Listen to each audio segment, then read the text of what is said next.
आज जो मेरी ये जो वीडियो है इसके 2 पार्ट्स हैं। पहले पार्ट में मैं आपको बताऊँगी कि आपने राइटिंग जो है मतलब SOP statement of purpose Canada के स्टडी परमिट के लिए किस तरह से लिखनी है।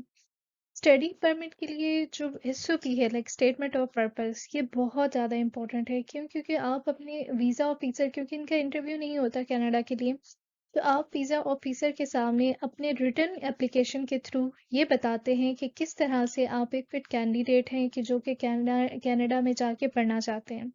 और ये बहुत इम्पोर्टेंट है और इसका हर स्टेप क्योंकि आपका जिस तरह से आप अपनी स्टोरी को लिंक करते हैं। और एक और चीज़ का ख्याल रखिएगा कि चाहे आप अपनी पर्सनल इंफॉर्मेशन दे रहे हैं, चाहे आप अपना एकेडमिक बैकग्राउंड दे रहे हैं, चाहे आप अपना प्रोफेशनल बैकग्राउंड दे रहे हैं, आपकी सारी की सारी एसओपी के कॉन्टेक्स्ट में आपका जो इंटेंडेड कोर्स है वो होना चाहिए।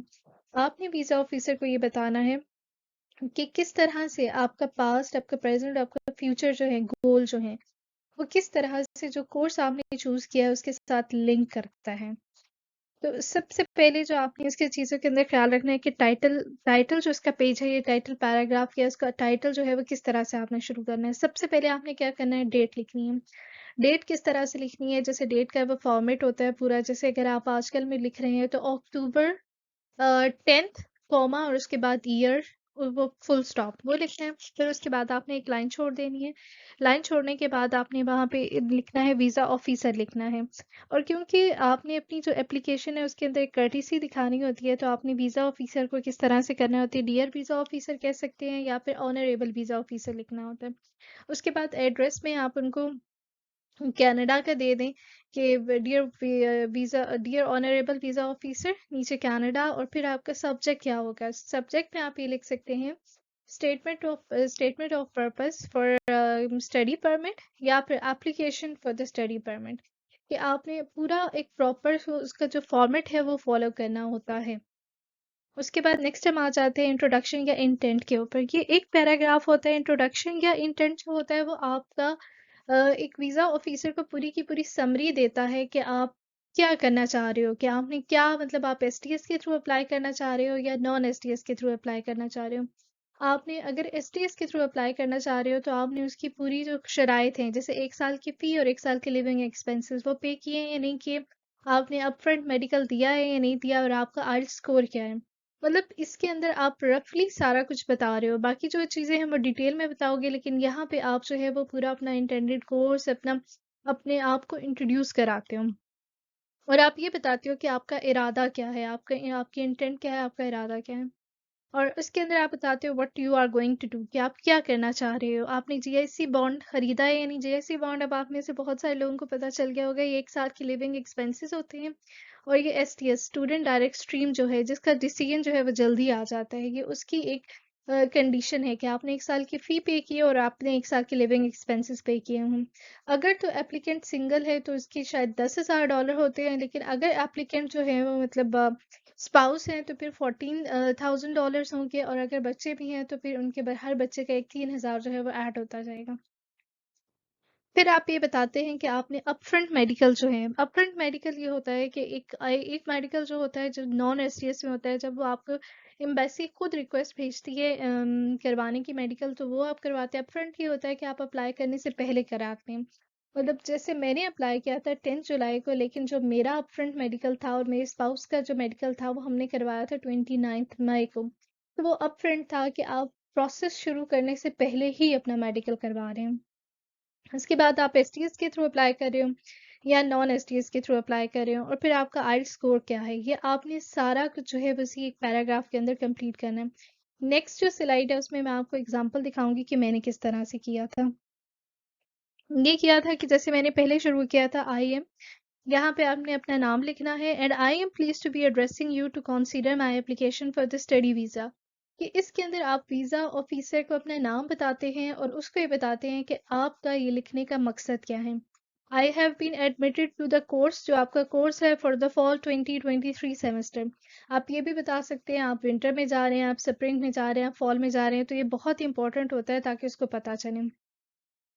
आई am applying for the study permit to pursue my degree through the student direct stream. अब आप देख रहे हैं मैंने हर चीज़ मतलब पहले भी अपना नाम बताया, दूसरे में मैंने अपना कोर्स बताया, तीसरे में मैंने ये बताया कि मैं स्टूडेंट डायरेक्ट स्ट्रीम, और आपने देखा होगा कि मैंने जो इम्पोर्टेंट पॉइंट है उनको बोल्ड करके हाईलाइट किया हुआ है, ताकि वीज़ा ऑफिसर जब वो पढ़े तो उसको जो बोल्ड लेटर है वो उसको उसकी अटेंशन को ग्रैब करने, उसको पता चल जाए कि मेरी जो एप्लीकेशन है वो किस सेंस में जा रही है।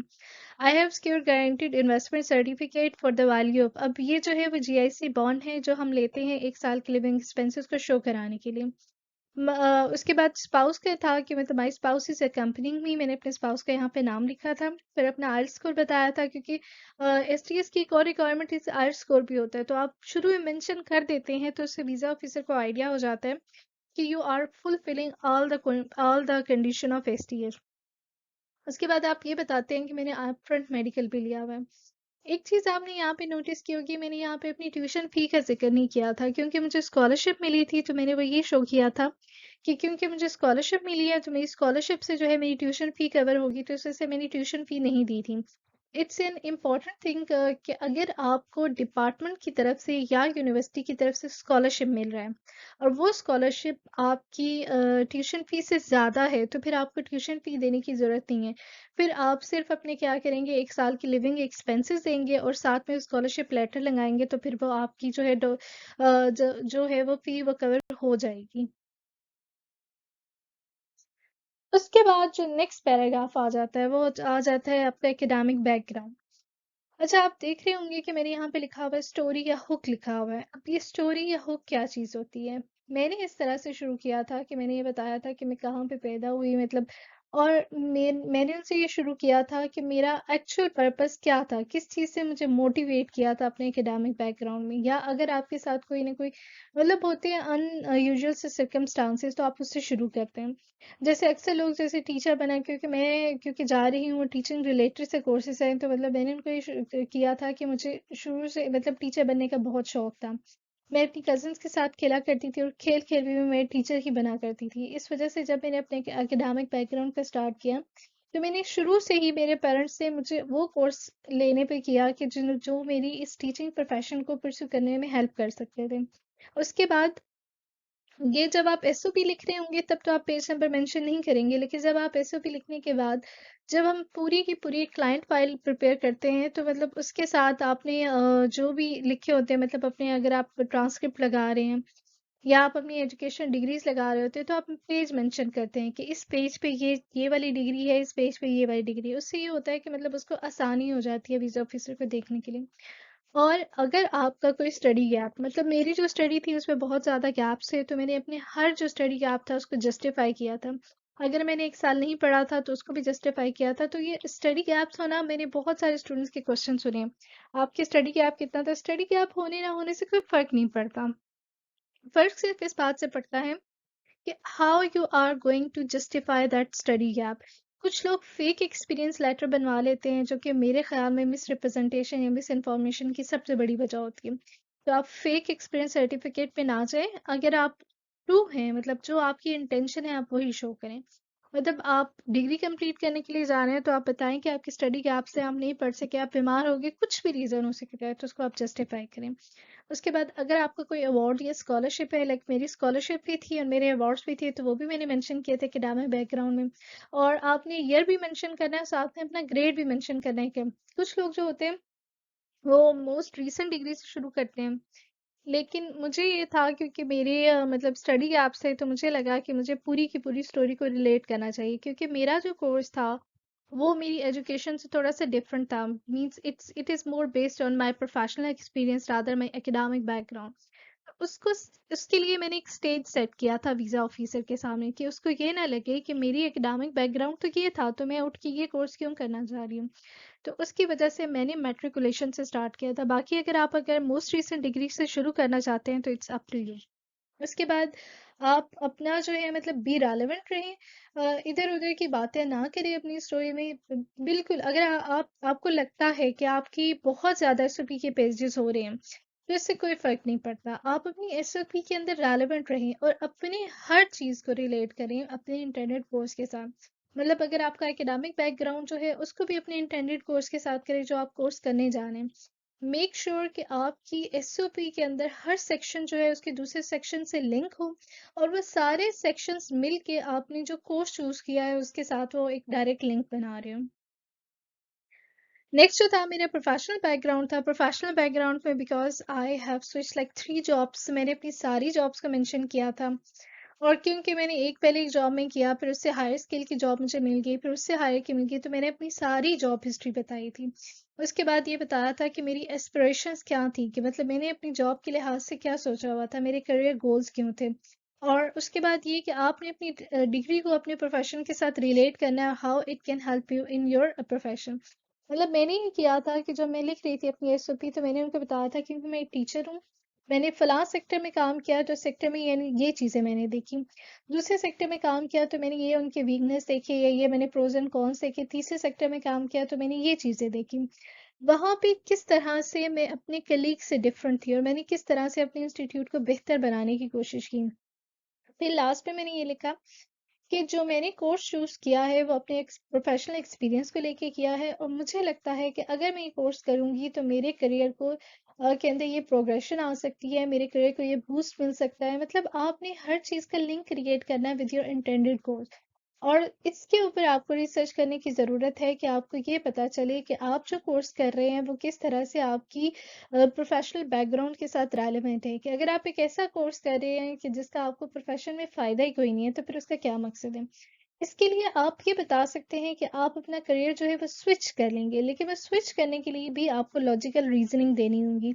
मतलब बहुत सारे स्टूडेंट्स मैंने ये देखा है कि वो यहाँ पे सिर्फ ये मेंशन करते हैं कि मुझे जी इससे बहुत अच्छी नौकरी मिल जाएगी। अब क्या नौकरी मिलेगी, आप थोड़ा सा रिसर्च करें और कोशिश करें कि जो आपको प्रोफेशनल बैकग्राउंड वाली चीज़ें हैं ना, उसको इस तरह से रिलेट करें कि वीज़ा ऑफिसर को ये लगे कि अगर आप ये कोर्स नहीं करते या करने से रह जाते हैं तो आपके करियर पे उसका इम्पैक्ट पड़ेगा।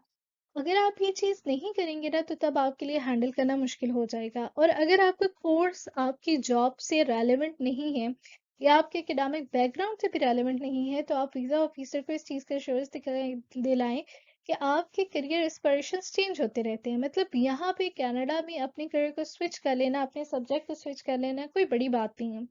लोग जो है वो 60 ईयर्स पे जाके जो है वो कोई और कोर्स कर रहे होते हैं। मतलब एक मेरे साथ एक स्टूडेंट से बात हुई थी, तो उन्होंने मतलब पहले वो क्या किया, मतलब उनका मेडिकल से रिलेटेड था, फिर बाद में उन्होंने यहाँ पे आके एमबीए किया, और अब वो एमबीए में जॉब करी है।